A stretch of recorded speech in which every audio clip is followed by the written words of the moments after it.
जैसे ही जनसुराज की सरकार बनेगी तो with in matter of hours और डेज जो 5-6 काम होंगे, बिल्कुल विद इन 2-3 घंटे के अंदर शराबबंदी के इस फर्जी कानून को हटा दिया जाएगा। फर्जी कानून को हटा दिया जाएगा। यस, हटा दिया जाएगा।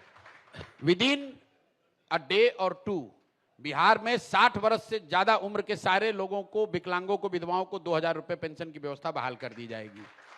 तीसरा, एक नया मिनिस्ट्री 3 दिन के अंदर या मैक्सिमम 7 दिन के अंदर बना दिया जाएगा, जिसका सिर्फ और सिर्फ काम और मैंडेट ये होगा कि बिहार में 50 लाख जो लोग बाहर गए हैं उनको वापस लाकर यहां पर रोजी रोजगार की व्यवस्था 10 से 12 हजार कैसे किया जाएगा।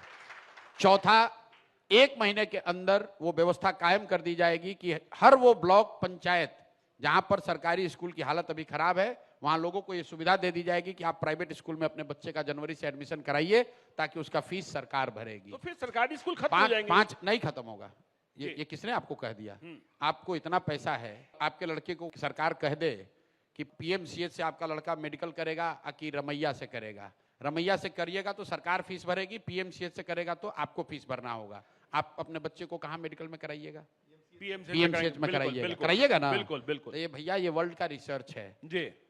पब्लिक और प्राइवेट अगर दोनों की व्यवस्था पब्लिक को ऑफर हो तो लोग पब्लिक में जाना चाहते हैं। अगर आपको एम्स में सीट मिल जाए तो आप अपोलो में इलाज कराने नहीं जाइएगा, क्योंकि क्लिनिशियन एम्स में बेहतर है। तो ये पूरे दुनिया में ऐसी व्यवस्था है जहां पर भी एजुकेशन वाउचर सिस्टम उपलब्ध है। तो हम लोग का अपना मानना यह है, जो हमारे साथ जितने एक्सपर्ट्स काम कर रहे हैं, कि अगर बिहार में लोगों को ये सुविधा दे दी जाए तो करीब करीब 1/3 लोग प्राइवेट में ऑप्ट करेंगे, 1/3 बच्चों के लिए। दूसरी बात, चूंकि आपने छेड़ दी है, तो सरकारी विद्यालय फ्री नहीं है। बिल्कुल, बिहार में प्राइमरी एजुकेशन के नाम पर हर बच्चे पर 864 रुपया प्रति महीने खर्च होता है। याद रखिए, कोई दूसरा आदमी नहीं बताएगा पूरे दिन आपको। 864 rupees per child per month government of Bihar is spending.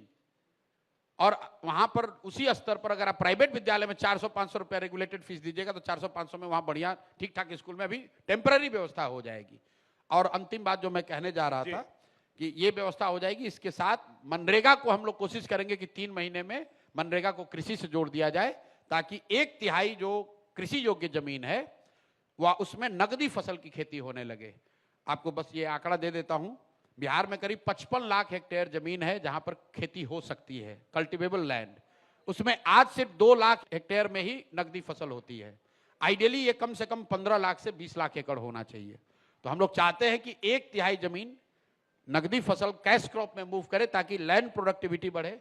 और ये 5-6 काम मतलब मैटर ऑफ आवर्स